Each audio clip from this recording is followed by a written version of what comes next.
Akkasii jaaladhu silaa beeytee bar. Sidhabee jiraachuu jechuun akka shaayii shukara hin qabneeti. Awwalu gaballaa'e. Ayileen bakka yuunis dhabee hirribni nuti wallaa'e harka kana godhe qophiin Kan jeeti gubbaan kun yeroo naasoo keessan kana dhagahu milmaan ol jaalatan. Eegaa laal gubbaan kun barataadha bilaa ishee taphata. Si fuudhuun deemu. Ni beektaa bira keetti ta'e. Ni hin beeku sirriitti hin beeku. Laal siimeel. Ati sin barattu ani sin baradhu.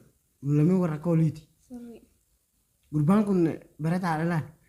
Yeroo isaa dhalaadhaa jechuun gubu. Beekuu Way. Anan beektu? sin beekuu Nan beektu? sin beekuu isatti harkee sadaqee. Anaa meeqas jaalatu? Naaf kee jaallatute ammaan booda. Ana moo? Meeshaa harkullee hin barbaadu.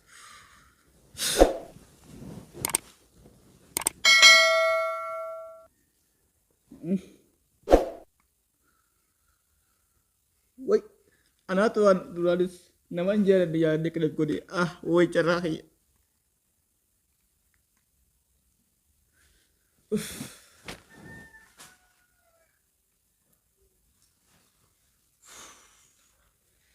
Ramboota naas iyyaamuu bukaan turuu hin danda'amu. Naannoo kuyyuu. Way. Muro kuma tu kutu semena ini.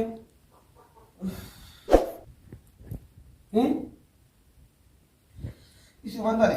Mana ayo kamari. Bukan.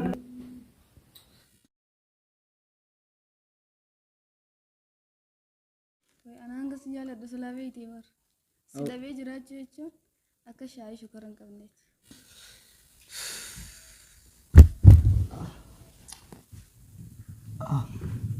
Wai saya bagi lekatana kena guru je.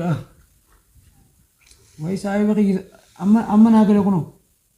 Lekawanti kelas keti duan bertanya malu tu kena berut lafaz gitu lekatana kena guru je. Ramboota dhalaa asubara naage barnoota malee si'idoo. Tania. Dhugumatti. Wallahi tani dubbisa. Amma mee achi tun eeji barnoota tingirtu takka ji. Isa isa barnoota jira.